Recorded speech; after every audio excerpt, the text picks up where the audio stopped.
Conjuring 2 is a 2016 supernatural horror film directed by James Wan and stars Vera Farmiga as Lorraine Warren and Patrick Wilson as Ed Warren as they reprise their roles from the 2013 hit The Conjuring. The Conjuring 2 tells the story of the Warrens as they go to England and help the Hodgson family who are experiencing certain poltergeist activities in their home. This case was synonymous and was titled the Enfield Poltergeist. Now, if you do your research of the Enfield Poltergeist, you'll find that there are a lot of pictures of the young girl who was kind of possessed in a way. You see different pictures of what is happening and what goes on in that kind of certain aspect. You hear the certain ways things were done. Now, the aspect of this film was very different because this film starts off in 1967 where Ed and Lorraine Warren are kind of investigating the Amityville horror murders at the Amityville house. Now, to determine if a demonic presence is there, there are certain aspects that are caught with the Amityville. You would think that when this sequel was announced after the big success of the first Conjuring film, you would think, okay, what case files would they go to next? Well, they went to the Enfield Poltergeist.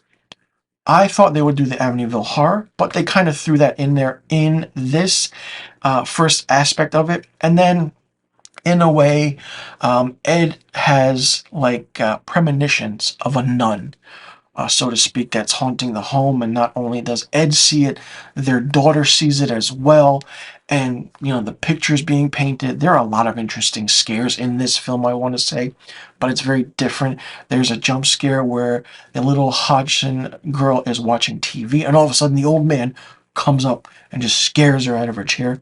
Great jump scare. The aspect of the crooked man being in this, different. Never thought about that. So good. So, really well done.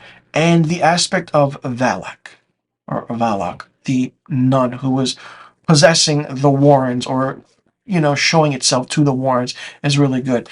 There's a scene where the nun is walking over and going through the walls and goes to its picture, and it comes out through the picture to attack Lorraine in the home. Really different, well done. We start to get the aspect of how the presence of certain things are actually coming into their home now. While they have this museum that's locked away, you can't open the Annabelle doll case. There's other artifacts in there. What could you touch on? What basis could you be?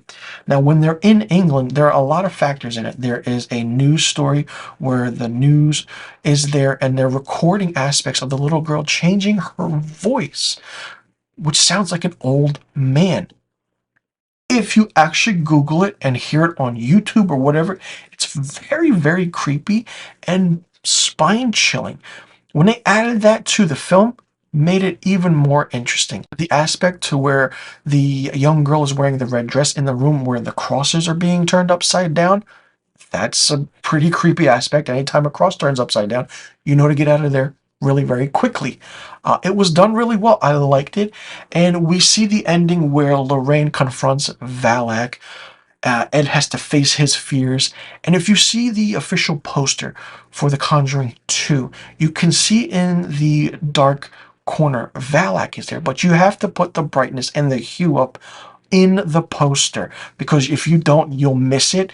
And it's really creepy because it's always creepy, you see something there, but you didn't know it, and all of a sudden your mind plays tricks on you. It's insane.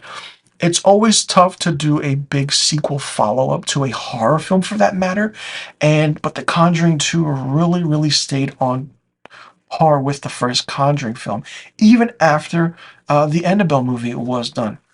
This is the third installment in the Conjuring universe franchise, and James Wan did a phenomenal job. What better way can you do a horror film than to bring back the director of the first film and the actors from the first film as well?